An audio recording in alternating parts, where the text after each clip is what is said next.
Bonjour, bonsoir, bienvenue sur la chaîne du Sorcereur. Et aujourd'hui, nous allons faire un petit récapitulatif un peu de la CAN qui va venir là, la CAN 2024 qui va se dérouler en Côte d'Ivoire. Une CAN dont je n'attends pas vraiment grand-chose un peu. Ça fait des années que la CAN n'est plus vraiment quelque chose auquel je vibre parce que je trouve que la Coupe d'Afrique a vraiment perdu de beaucoup de valeur dans la qualité des matchs. Nous avons des matchs de moins en moins plaisants, nous avons des matchs de moins en moins intéressants. La qualité des équipes est relativement médiocre. Le football pratiqué est au-delà du médiocre.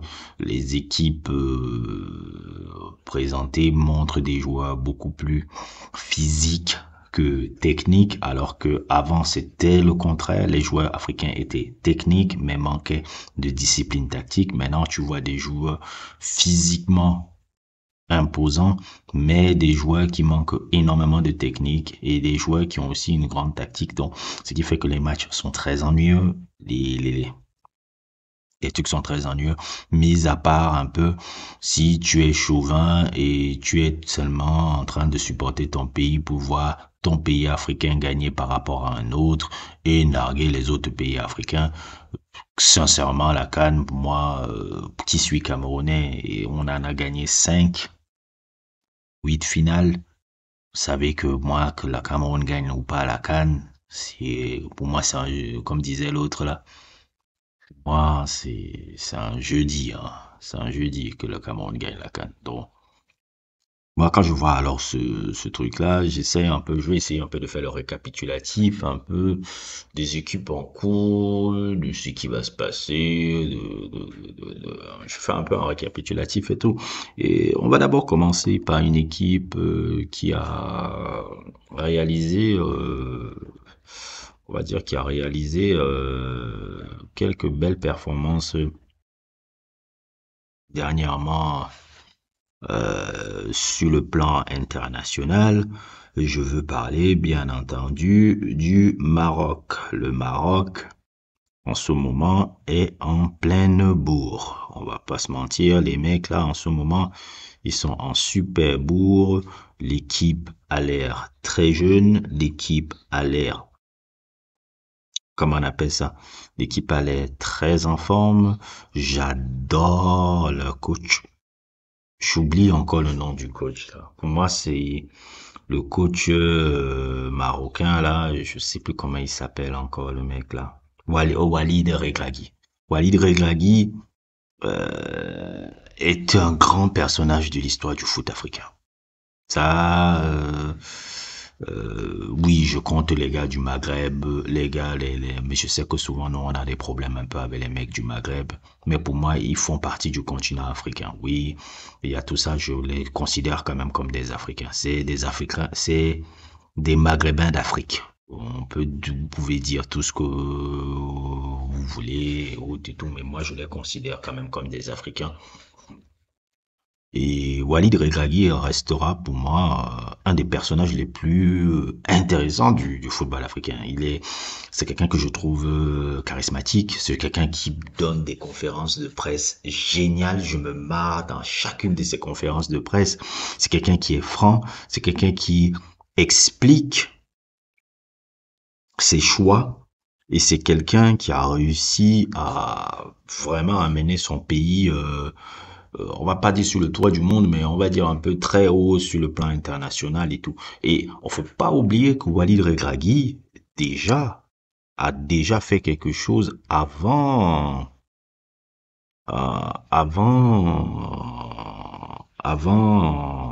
la Coupe du Monde.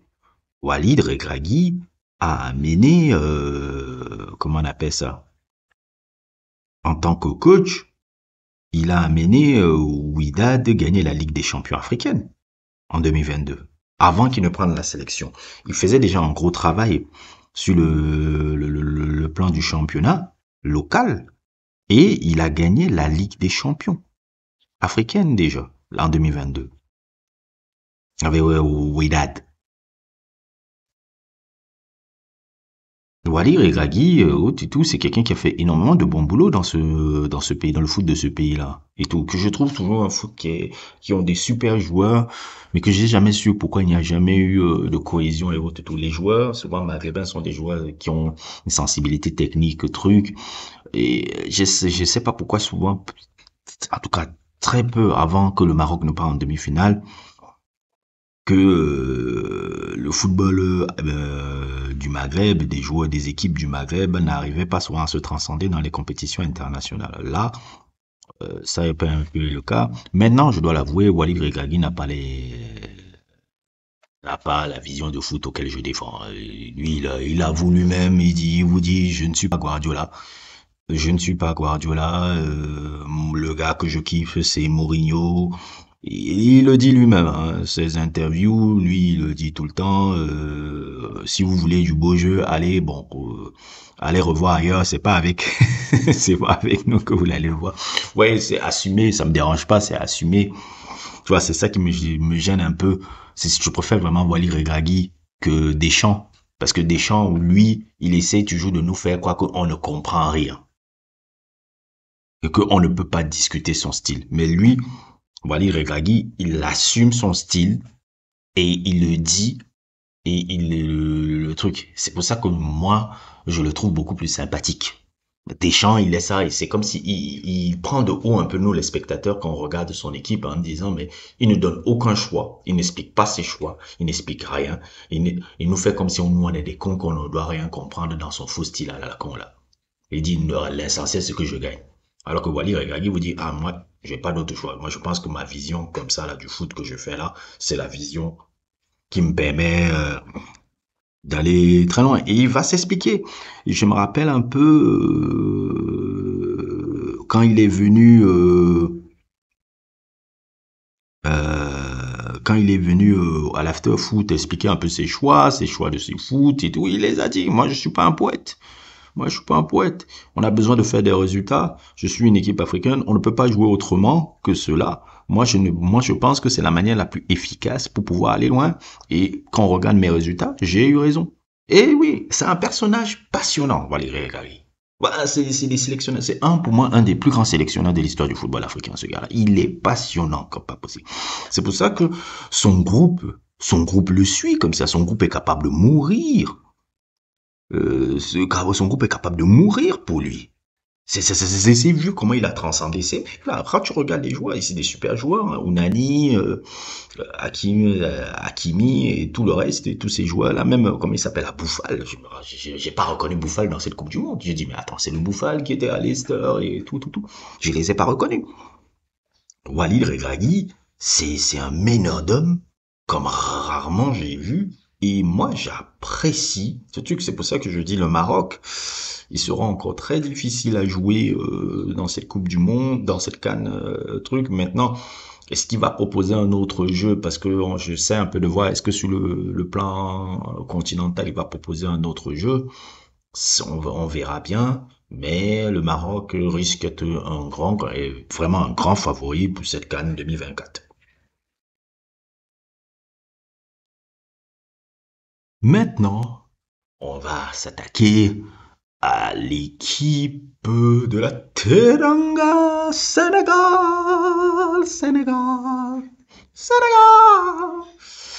L'équipe de la Teranga, le Sénégal, les champions d'Afrique en titre, complètement mérité. Hein. C'est complètement mérité par rapport à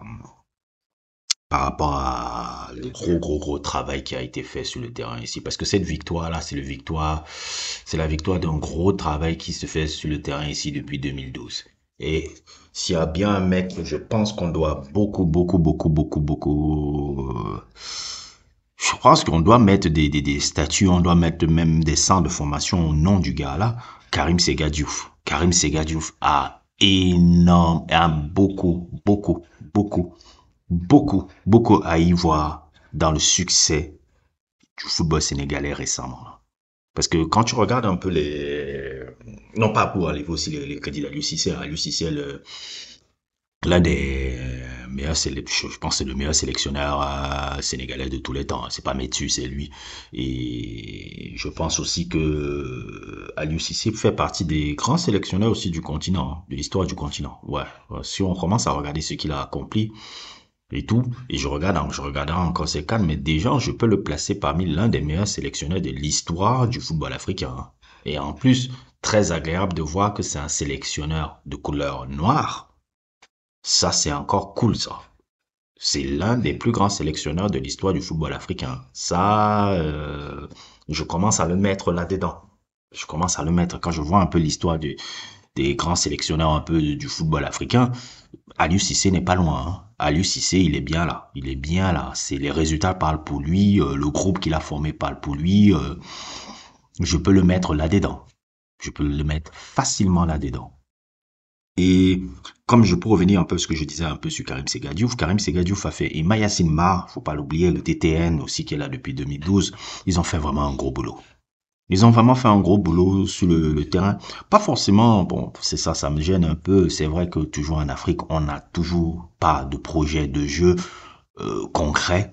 Mais ce qu'il a fait avec le footballeur sénégalais, pour moi, comme je vous ai expliqué, le sénégalais est comme le français, il est chauvin. Quand il gagne un peu, la tête gonfle. Ce qu'il a ramené vraiment dans le sportif et le joueur sénégalais, c'est lui donner la mentalité de la gagne. C'est quelque chose qui manquait beaucoup chez les joueurs sénégalais avant. Karim Séga Diouf, quand tu regardes la plupart même pas seulement des interviews, mais des, des gars qui commentent un peu, des gars qui l'ont côtoyé et qui expliquent un peu le type de mentalité qu'il avait. C'est quelqu'un qui a instillé vraiment la mentalité de la gagne dans les équipes qu'il coachait et qui a insufflé ça un peu chez les jeunes joueurs sénégalais déjà. C'est quelque chose que cette équipe de la génération de Aliou Cissé a que l'équipe de 2002 n'avait pas. L'équipe de 2002 avait de la fougue, avait du talent, avait de la virtuosité, mais l'équipe de 2002 n'avait pas de mentalité de gagneur. C'était des gars qui aimaient jouer au football, c'était une bande de copains qui aimaient beaucoup jouer au foot et qui pratiquaient un beau foot. Et qui, pour moi, je dis toujours le but contre le Danemark, le plus beau but de l'histoire du football sénégalais. Ils avaient cette vision du foot-là. Ils étaient comme ça. Mais maintenant, cette équipe pratique un jeu que je trouve horrible, un jeu que je trouve dégueulasse. Mais la mentalité de la gagne, le groupe, mourir ensemble, ils l'ont. Et ça s'est vu à la Coupe du Monde. C'est même la Coupe du Monde qui m'impressionne beaucoup plus que la victoire à la CAN. Le fait qu'il n'y ait pas Sadio Mané et qu'ils ont réussi à arriver en 8e de finale de la Coupe du Monde sans leur meilleur joueur prouve comment Aliou Cissé et tous ses troupes et la mentalité du footballeur sénégalais qui a changé. C'est pour ça qu'il gagne dans toutes les catégories là. Même quand je regardais le match de moins de 17 ans là, c'est ça qui s'est passé. Même le mois de moins de 17 ans là, ils ont perdu contre la France dernièrement là. Ça s'est joué à rien, ça s'est joué au tir au but. Il y a une mindset qui me rappelle un peu le mindset que je trouve que c'est un mindset en fait qui est devenu un mindset même presque camerounais. Je pense que Aliou Cissé il a été très marqué par l'équipe du Cameroun qu'il a gagné en 2002 et que bon je sais le Sénégalais il a un complexe d'infériorité avec le Camerounais. Ça même s'ils me le disent pas je peux le voir. Quand tu es Camerounais et que tu parles de foot, le Sénégalais il baisse la tête. La preuve en est de ce que je dis. Moi, je trouve que c'est assez choquant de voir l'un des meilleurs joueurs de votre pays, qui est peut-être pour moi le deuxième meilleur joueur de l'histoire de votre pays, El Hadji Diouf, venir double ballon d'or africain, venir traîner avec le maillot camerounais, les moments de la CAN il y a de cela 1 an et demi, 2 ans, où il venait là, il était là, il prenait les photos avec Mboma, truc, il portait même le maillot du Cameroun, il était là comme un fanboy devant les gars. Moi, j'ai montré ça à un ami qui s'appelle Djibril. Je lui ai dit, toi, en tant que Sénégalais, tu penses quoi de ça? Il a insulté El Hadji Diouf quand il a vu ça. Il a dit, mais il n'a même pas honte de faire ça. C'est vrai qu'il y a un complexe, c'est des fanboys devant les Camerounais. Ah, il a dit El Hadji Diouf. Il était là comme un fanboy. Moi, j'étais choqué. Je ne pourrais jamais voir Eto'o faire ça. Même Boma faire ça ici. Je pourrais jamais les voir faire ça. Ça, j'avais été choqué à l'époque quand j'avais vu cette photo. Je me rendais compte que personne ne remarquait quelque chose qui dérangeait. Moi, j'ai vu, j'ai dit, moi, si je trouve que moi, si je suis sénégalais, je serais pas content de voir ça. Le meilleur joueur de mon histoire, de mon foot, qui vient là comme une sorte de petit truc en portant même le maillot du Cameroun à côté là pour faire que je suis Camerounais aussi. Mais c'est ridicule. J'avais trouvé ça ridicule à l'époque. C'était honteux. Très honteux. Ils baissent la tête. Il y a un vrai complexe par rapport à ça. Et je pense qu'ils ont su s'imbriguer vraiment du mindset vraiment de la mentalité de la gagne dans le joueur sénégalais. Il a piqué ça. Maintenant, est-ce que on n'arrive pas au bout de la politique d'Aliou Cissé? Est-ce que ce groupe-là, est-ce qu'il l'a renouvelé en groupe? Sadio Mané est déjà vieux. Il commence à les trucs, il n'est même plus, il joue plus au haut niveau, mais bon, pour le niveau africain, ça va, ça va. Comment l'équipe le truc, même Edouard Mendy, j'ai l'impression que son prime est aussi passé. Et là, maintenant, il est dans un autre club, je crois que c'est un autre club saoudien, je sais pas quoi, là. Il se fait des thunes, pas possible. Donc, en ce moment, où se situe vraiment le football sénégalais, il faudra voir encore. Est-ce que ce groupe-là n'est pas arrivé au bout de son aventure? Est-ce qu'il ne faudra pas renouveler avec les jeunes qu'on a vu vraiment briller dans les autres catégories? Est-ce que c'est beaucoup de questions un peu dans cette canne-là? Est-ce que la canne-là n'est pas la canne d'Aliou Cissé de trop par rapport à son groupe de gars? Koulibaly, est-ce qu'il a encore le niveau? Koulibaly a été un très très grand défenseur mondial, ce mec-là. Je pense que Koulibaly, on n'en parle même pas assez. Koulibaly a été un énorme défenseur. Un énorme défenseur. Même ce qu'il faisait à Naples, là, on n'en parle pas assez, mais Koulibaly, il était top. Où se situait cette équipe-là? C'est tout ce que truc. Elle est pas toujours favorite pour conserver son titre. Mais moi aussi, je me demande, est-ce que c'est pas le truc de trop d'Aliou Cissé? Est-ce que Aliou Cissé ne peut pas laisser la place à un autre gars beaucoup plus vif qui pourra apporter un renouveau et autres et tout, surtout sur le jeu? Parce qu'il y a un vrai problème sur le football sénégalais, qui est un problème qui se trouve dans la grande majorité des équipes africaines.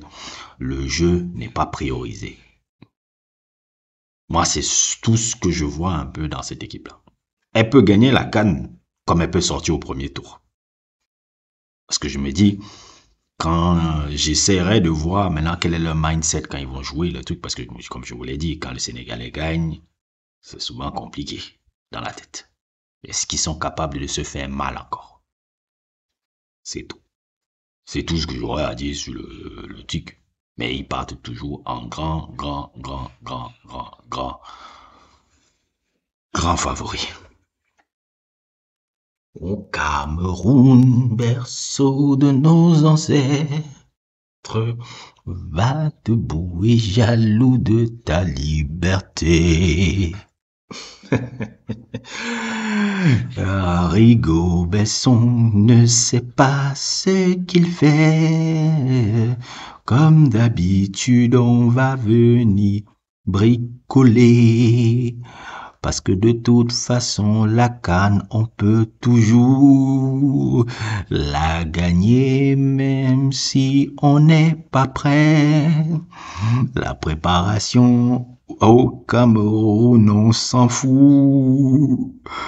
On va bricoler comme d'habitude. De toute façon, on pourra toujours la gagner parce que les Camerounais savent s'en sortir dans le désordre. Ce pays-là ne cessera de me surprendre.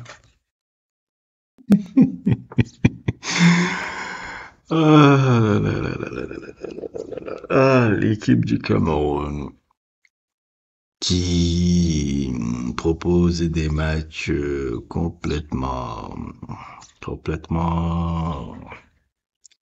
on ne sait même pas poser. Les matchs sont terribles. Les matchs sont terribles. Le niveau de l'équipe du Cameroun est un peu terrible ces derniers temps. Mais bon, Cameroun est toujours favori de la CAN. Qui viennent même là sans truc. Tu sais, avec le Cameroun, quand c'est la CAN, quand c'est le domaine de la CAN, Cameroun peut même venir sans préparation. Ils peuvent s'en sortir et gagner cette histoire-là. Tu ne sais même pas comment ils ont gagné l'histoire-là. Euh, je ne sais pas quoi penser du Cameroun. Je ne sais pas quoi penser. Franchement, pour la CAN, franchement, parce que moi, vous savez, mon débat n'est pas sur la CAN. Mon débat est sur comment révolutionner un peu le football de notre pays. Vous l'avez vu quand j'ai fait mon sujet sur le Cameroun des années 80, ce que j'en pense. Et la mentalité un peu qu'on a un peu dans nos projets sportifs. Je trouve que le travail que Eto'o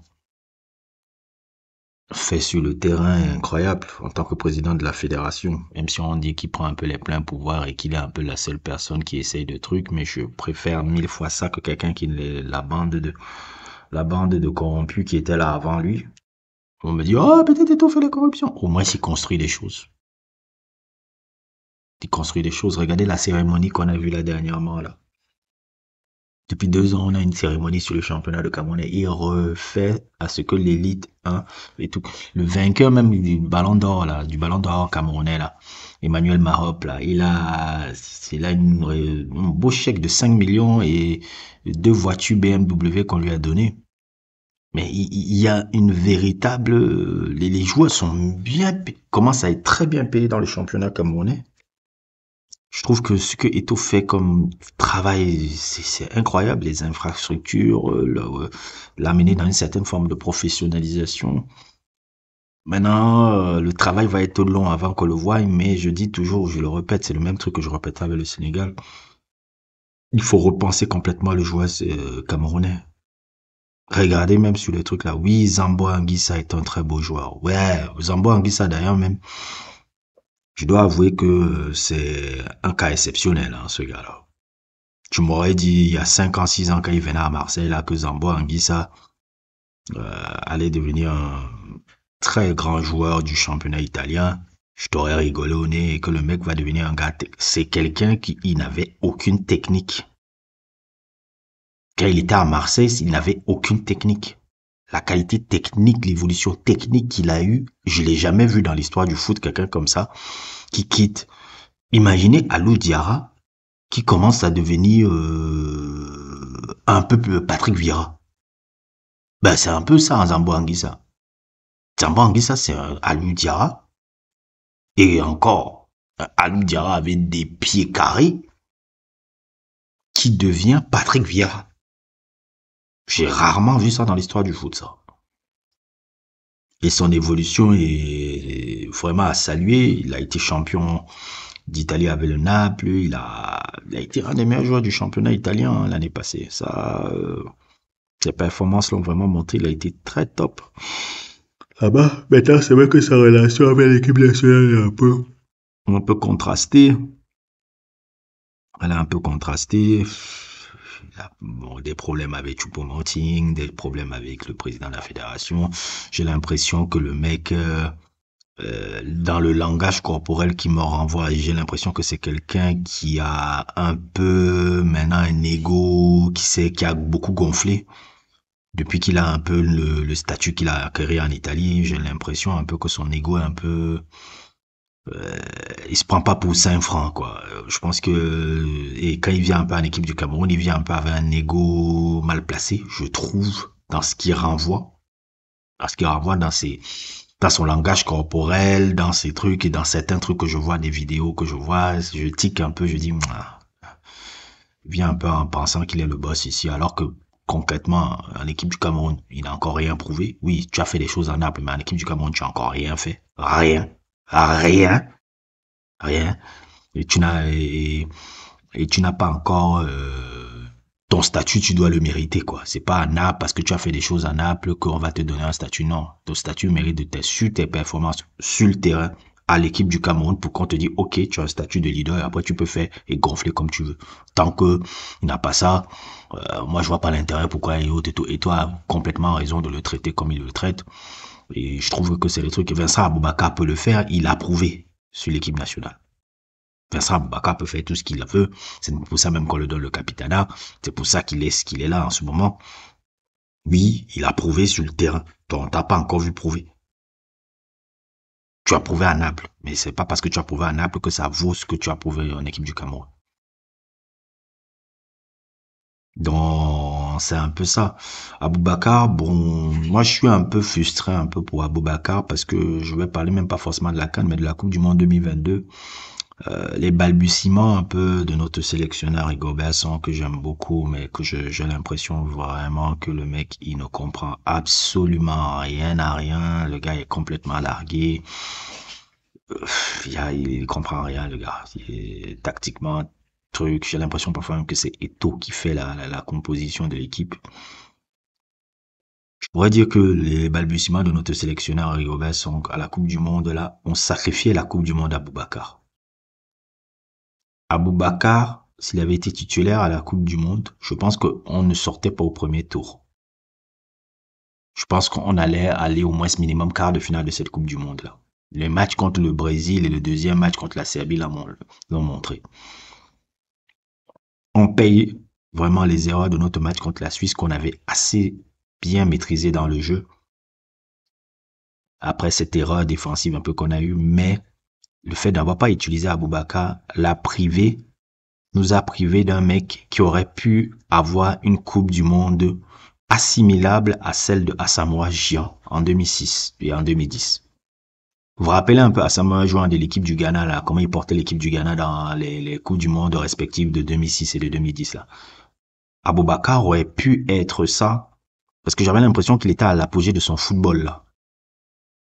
Et à la Coupe du Monde 2022, ce mec-là aurait pu nous amener au moins en quart de finale si on l'avait utilisé très tôt dans l'équipe nationale au lieu de le mettre au banc par rapport à Choupo-Moting et je sais pas qui là. Aboubakar, ça aurait me placé dans un statut de légende africaine. Il n'est pas forcément une légende africaine, il est une légende camerounaise maintenant, mais il n'est pas forcément une légende africaine. Et je pense que ce qu'il aurait accompli à la Coupe du Monde 2022, si on l'avait mis titulaire, le Cameroun aurait une très belle épopée. Peut-être même une épopée qui ressemble à celle du Maroc. Parce que quand je regarde les matchs de poule et je regarde encore ces matchs-là, ça s'est joué à pas grand-chose, un mauvais truc. Et Rigobert Song, je suis désolé, je l'aime beaucoup, mais la veste est trop grande pour lui. Il sait pas ce qu'il sait, il comprend rien. Il comprend rien, il comprend rien. Je suis désolé, sans vouloir manquer de respect au mec, il se comporte comme un prof de PS. C'est pour ça que je pense qu'on doit vraiment amener d'autres, pas forcément un autre sélectionneur, mais d'autres têtes pensantes dans le football camerounais. Actuellement, je vois que dans le football camerounais, on a pour DTN Engelbe Mbarga. C'était avant, je crois que c'était avant, c'était un mec qui s'appelait Serge Noah. Serge Noah qui a fait quelques piges dans des clubs Amiens, trucs pas très grand chose, mais bon. Un mec un peu, j'ai essayé de regarder un peu les petits articles sur lui, les interviews qu'il a pu donner. Bon, bref, pas trop folichon. Engelben Barga qui a l'air d'un homme, vraiment un homme bien. Hein.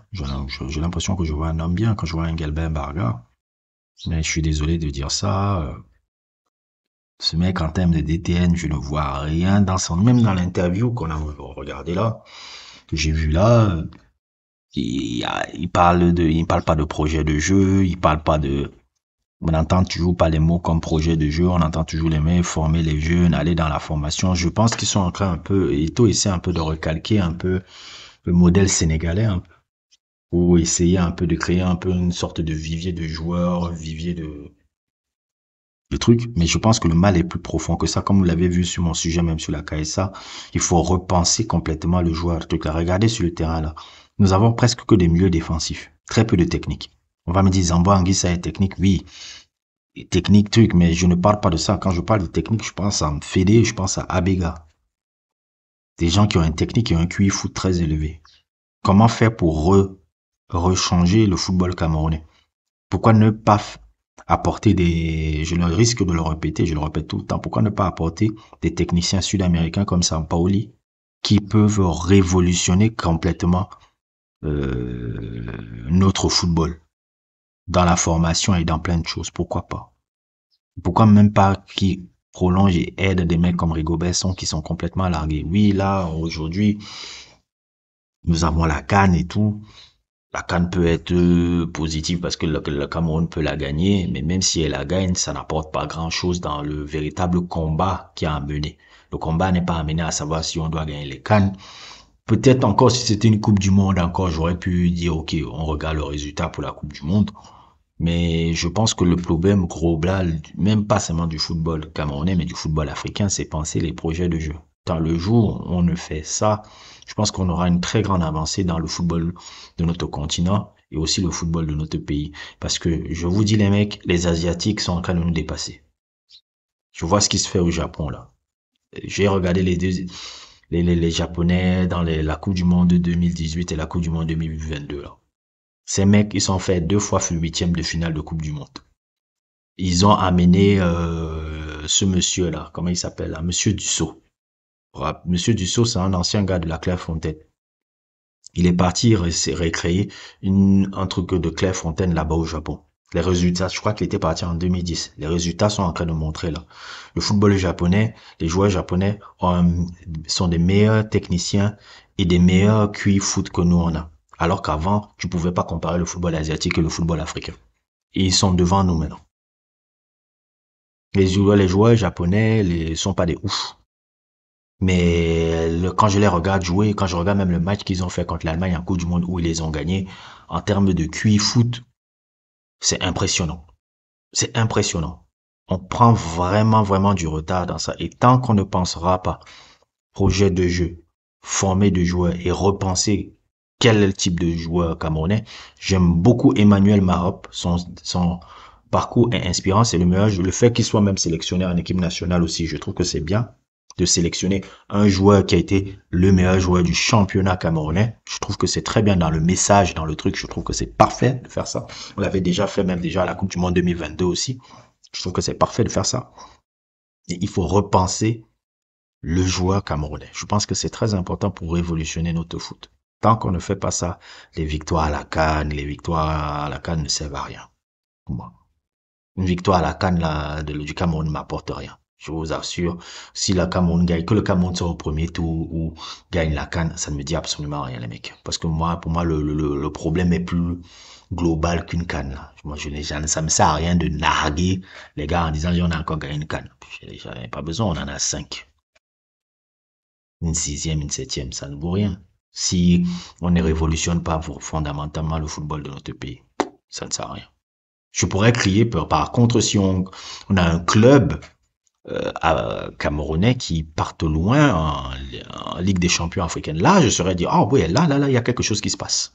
Parce que ça montrerait que ce que Eto'o fait au travail, comme travail dans le championnat camerounais, marche. Là, je serais en train de crier. Mais Nikan, là, ça ne veut rien dire. Ça ne veut rien dire, les gars. Je regarde ça comme si c'est un match du dimanche, quoi. Bah, c'est tout ce que j'ai à dire sur le football camerounais. De toute façon, vous avez vu mes sujets sur le football camerounais. La KSA et trucs, si vous n'avez pas encore vu, vous pouvez le regarder. Mais là, comme je vous l'ai dit, hein, moi, la CAN, que l'équipe du Cameroun gagne ou pas, moi, ça me dérange, ça me dit rien, quoi. Maintenant, on va s'attaquer à l'équipe qui organise la compétition, la Côte d'Ivoire. Côte d'Ivoire que vraiment, c'est très difficile à juger cette équipe-là. On ne sait plus vraiment où la placer. Elle sera à domicile, peut-être avec l'appui du public, elle aura peut-être beaucoup plus d'impact que ça. Mais le football ivoirien en ce moment, je ne sais pas où vraiment le classer. Je dois vous avouer que Je m'intéresse pas trop à ce qui se passe vraiment sur le football ivoirien en ce moment. Je sais pas trop ce qui se passe avec la génération intermédiaire qui est venue après la dernière génération dorée un peu, qui a eu un peu son apogée en 2015 avec la victoire à la CAN. Je dois avouer que c'est un peu le flou dans le football ivoirien. Euh, c'est vraiment, vraiment, c'est une inconnue, hein. Tu me dis même déjà, je veux savoir, mais pour vous dire même, ouais, je ne sais même pas qui est le sélectionneur de la Côte d'Ivoire. Qui est le sélectionneur de la Côte d'Ivoire actuellement? Sélectionneur Côte d'Ivoire, c'est qui? Jean-Louis Gasset? Jean-Louis Gasset est le sélectionneur de la Côte d'Ivoire. Hmm. Ils ont pris Gasset depuis 2022, ça j'étais même pas au courant de ça. Je suis pas sûr, je vous assure, je ne savais même pas ce qui se passait dans le truc. Ils ont pris Jean-Louis Gasset.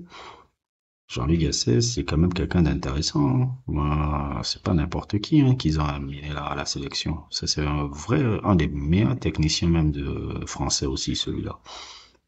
Je dois avouer que Jean-Louis Gasset, c'est quelqu'un qui a énormément à apporter dans le football français, hein. C'est-à-dire que le Bordeaux génial de Laurent Blanc s'appuyait beaucoup aussi, beaucoup sur son assistant qui était Jean-Louis Gasset. Jean-Louis Gasset, je regarde qui est Jean-Luc Gasset. Jean-Luc Gasset, moi, c'est un truc maintenant, je ne sais pas alors comment lui, il peut apporter un peu dans son équipe. J'ai pas vu l'équipe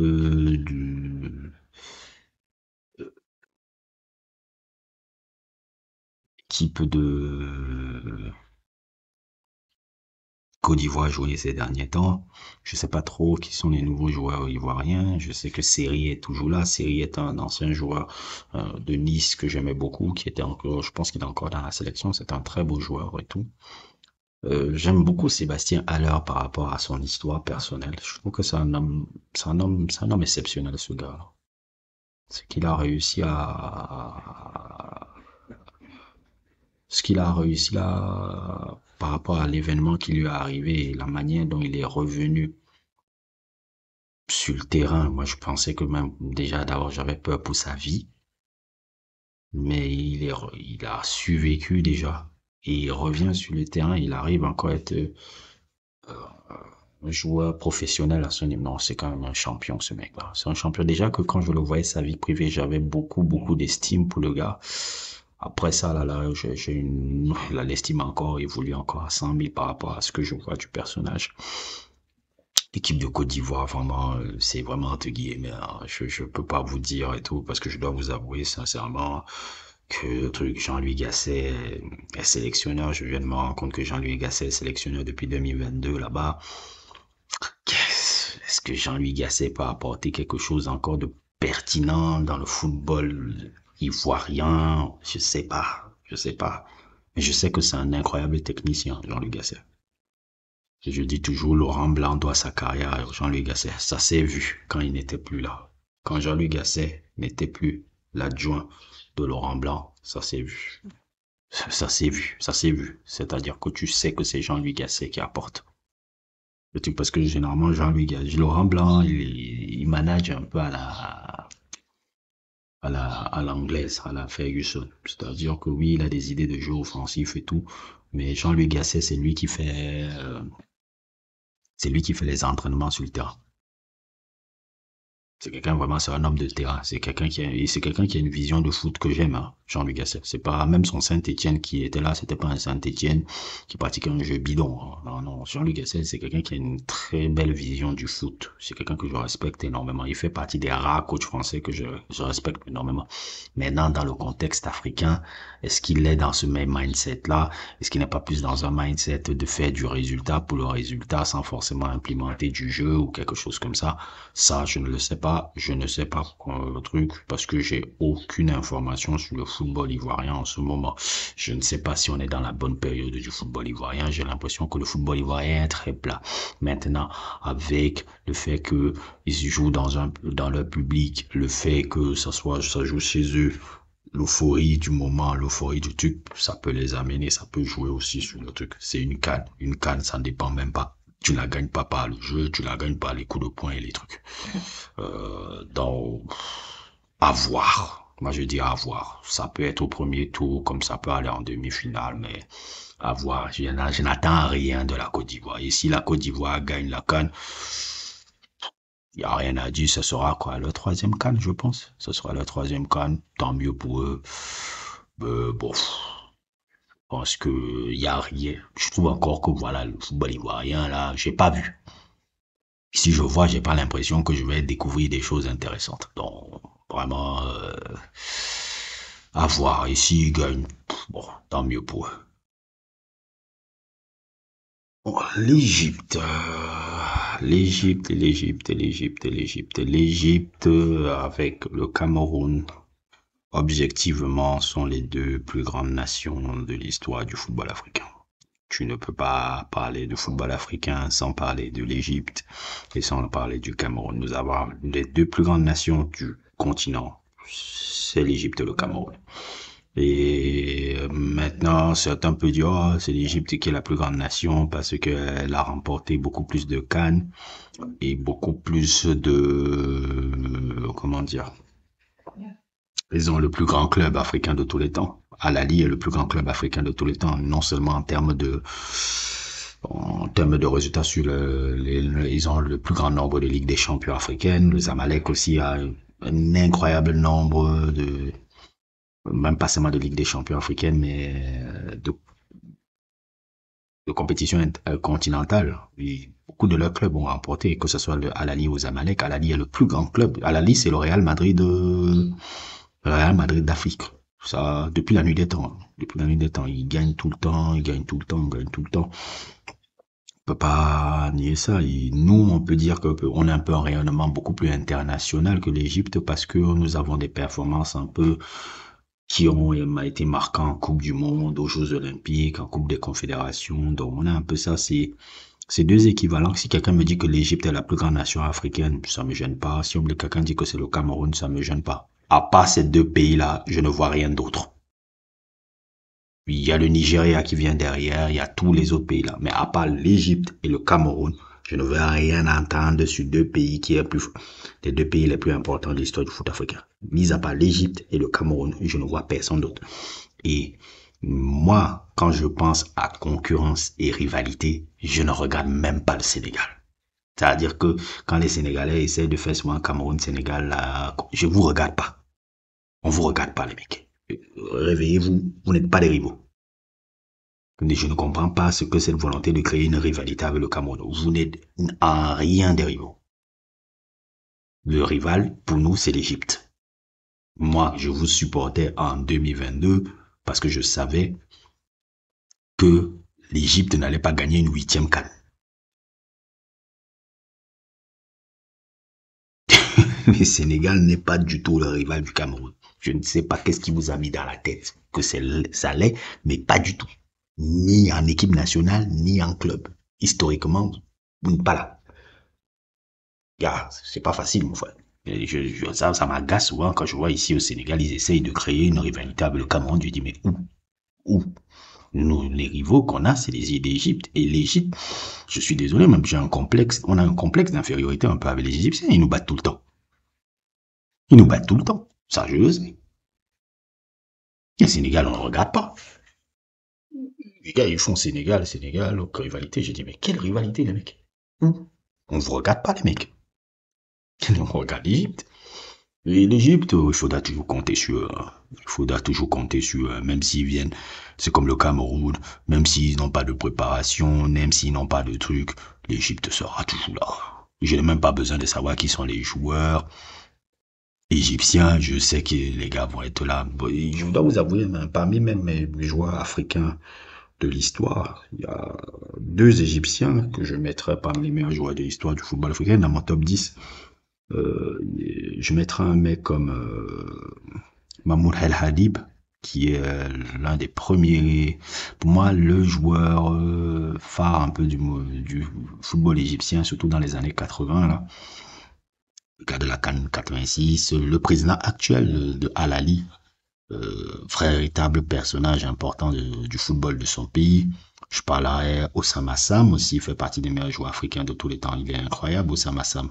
Osama Sam, il a été un buteur incroyable la Coupe d'Afrique des Nations. Il en a gagné 3. Il a gagné des Ligue des champions africaines. C'est un joueur important.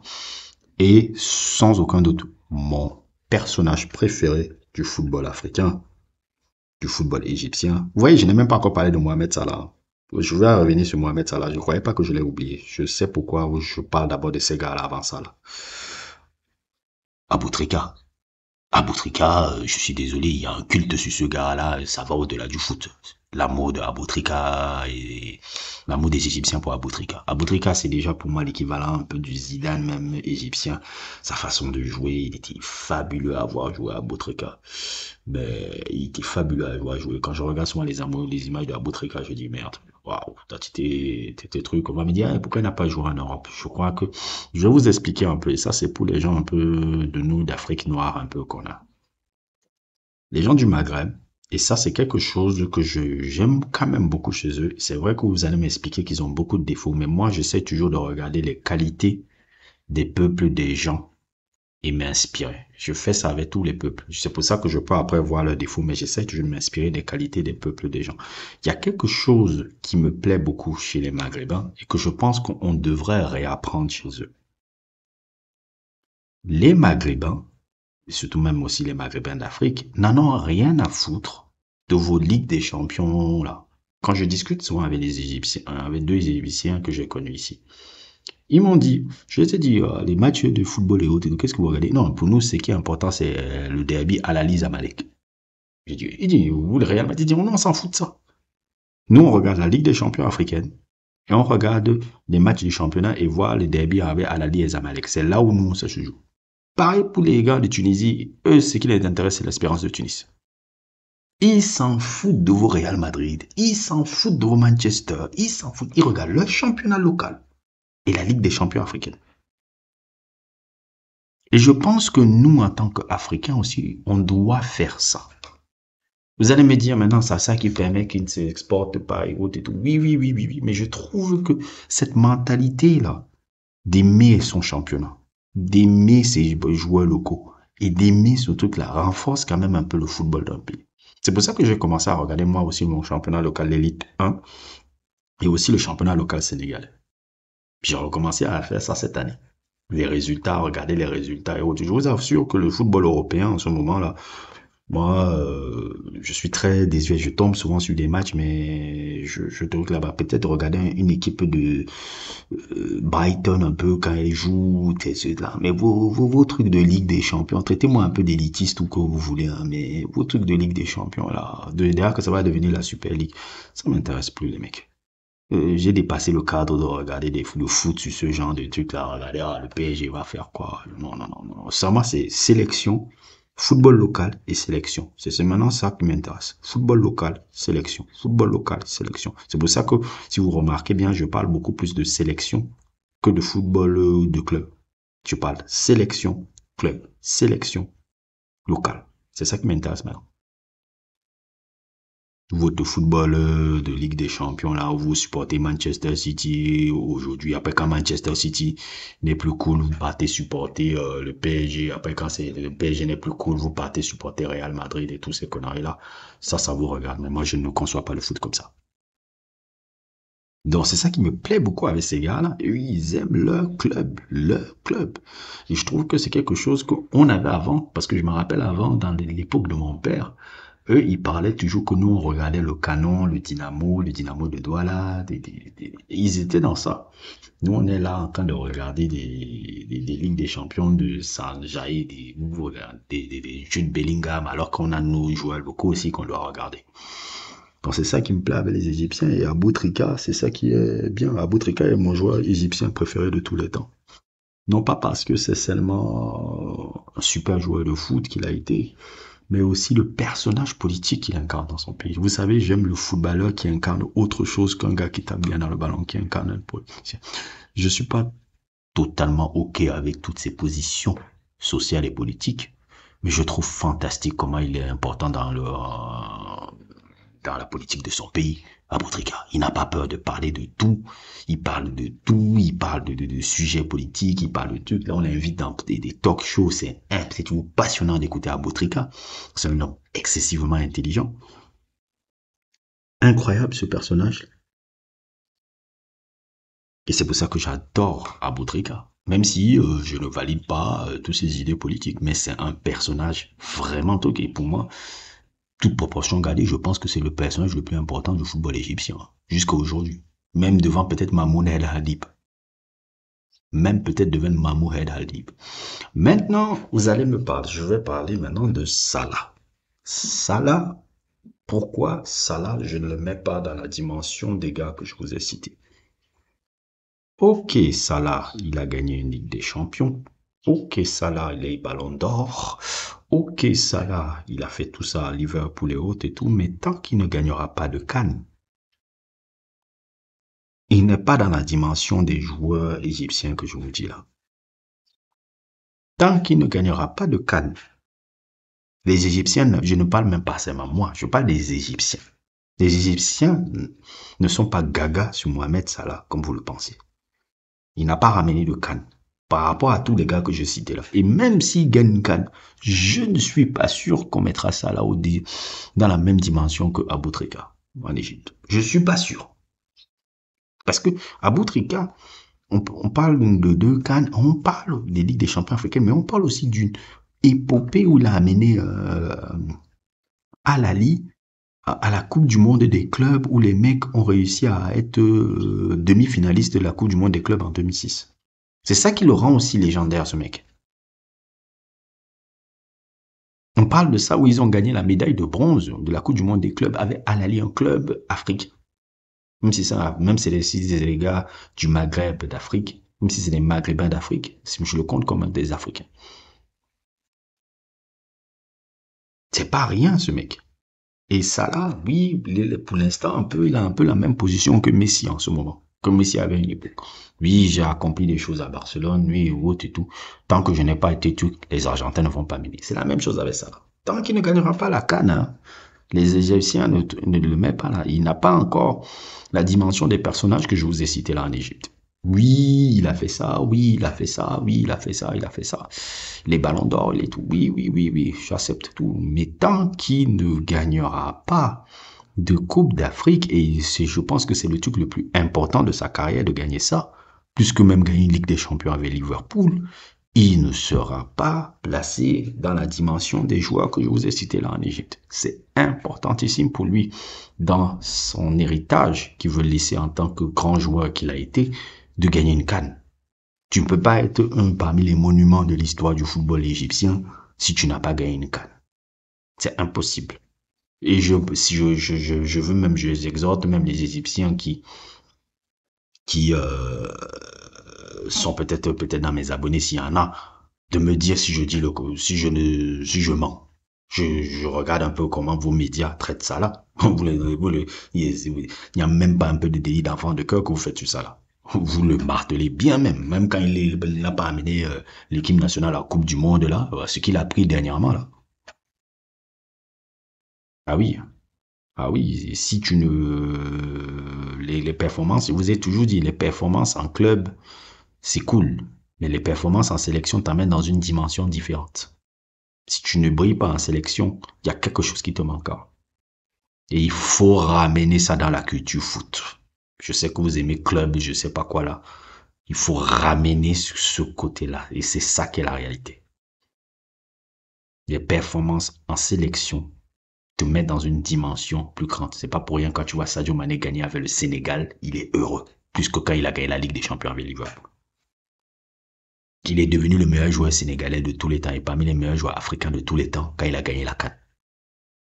C'est pour ça que tu le voyais poser là avec beaucoup plus de fierté. Là, il sait qu'il est maintenant dans le, comment on appelle ça? Dans le truc. Avant, Sadio Mané, avant qu'il ne gagne la CAN, j'avais du mal à le mettre même au-delà de... je ne pouvais pas mettre Sadio Mané devant Abedi Pelé, même si je sais que Abedi Pelé est quand même toujours un beau joueur par rapport à Sadio Mané. Pendant longtemps, on me parlait de Sadio Mané, je disais oui, Sadio Mané, les trucs, mais pour l'instant, je ne le mets pas encore plus grand qu'Abedi Pelé. Et Abedi Pelé, c'est quelqu'un qui a été ballon d'or africain, c'est quelqu'un qui a gagné aussi une Ligue des Champions avec Marseille, en étant le meilleur joueur de l'équipe. Il était le meilleur joueur de l'équipe à Marseille quand Marseille gagne la Coupe d'Europe 93. Il n'y a plus Waddle, il n'y a plus Papin, c'est lui la star. il amène aussi le Ghana en finale de la CAN, mais il ne la gagne pas. Quand Sadio Mané l'a gagné, j'ai dit, ah, je le mets maintenant au-dessus de Abedi Pelé. Parce qu'il a fait un accomplissement qu'Abedi Pelé, lui, n'a jamais pu le faire avec l'équipe du Ghana. Je suis fair. Quand j'analyse, on me dit souvent, ouais, je suis dur. Je sais pas que je suis dur, j'analyse froidement les choses. Essayant d'apporter des preuves du contraire. Donc ça là, s'il ne gagne pas de CAN, est-ce que c'est le meilleur joueur égyptien de tous les temps? Je dis non. Il faut une CAN pour qu'il soit à la dimension des noms que je vous cite. S'il ne gagne pas de CAN, je ne pourrais jamais dire que ça là. Même si le talent, en termes de talent, il est le plus grand talent de l'histoire du football de ce pays. Ça, c'est clair. Par rapport il a accompli des choses qu'aucun joueur de son pays n'a fait en Europe. Personne n'a fait ça en Europe avec lui. Mais tant qu'il ne gagnera pas de CAN, je ne mettrai jamais Salah devant Aboutrika. Jamais. Je pense que je vais m'arrêter là parce que quand je vois un peu les autres pays, j'ai pas assez d'informations et je pense que si les pays, bon, je pense que ça va pas aller plus loin que ces pays-là, hein. Bon, on peut toujours avoir une surprise de l'Algérie, de Belmadi, la Tunisie. J'ai l'impression qu'ils sont aussi dans une sorte de reconstruction un peu après la Coupe du Monde qui a été réussie, hein. La Coupe du Monde 2022 a été réussie, mais j'ai pas trop suivi aussi ce qu'ils ont fait après. Donc, pour voir, voilà les cas, les pays qui peuvent être intéressants à cette CAN-là, je vous accorderai que franchement, la CAN me dit absolument rien, les mecs. J'ai fait ça aussi parce que bon, c'est bon de surfer un peu sur le moment et autres et tout, et de faire un peu un sujet un peu intelligible, un peu sur le truc. Mais la CAN, je dois vous avouer, ça me fait pas forcément bander, parce que le football africain est parfois ennuyeux. Maintenant, s'il y a une équipe du Maghreb, parce que les équipes du Maghreb, notamment l'Égypte, et tout jouent, je vais un peu essayer de regarder parce que les joueurs souvent égyptiens et les joueurs souvent les Égyptiens sont souvent très techniques. Je vais essayer de découvrir des nouveaux joueurs un peu égyptiens là-bas qui sont super passionnants. L'équipe du Cameroun peut la gagner parce que bon, Cameroun à la CAN, c'est ça. L'Égypte peut la gagner, le Sénégal peut la gagner, la Côte d'Ivoire peut la gagner par l'aide de ses supporters et peut-être un arbitrage maison. On connaît comment ça se passe dans ces conditions-là. Mais voilà, ça va être un mois où les gens vont commencer à devenir tous des experts du foot. Tu vas avoir des footix, les footix africains qui vont venir, truc. Tu vas voir les jeunes femmes venir nous expliquer que telle est la meilleure joueur parce qu'elle a une belle gueule. Tu vas avoir des gens te fatiguer sur Facebook et Instagram en te sortant les vidéos, les trucs, en surfant sur la vague de la hype. Bon, il faut bien qu'il y ait comment on appelle ça, il faut bien que, comment dire, il faut bien que jeunesse se fasse, oui, ok, bon, ça va être ça pendant un mois pour une compétition à la qualité médiocre. C'est pas que je suis Dieu, mec, c'est juste la réalité. Voilà, n'hésitez pas à liker, n'hésitez pas à vous abonner et à plus pour d'autres aventures.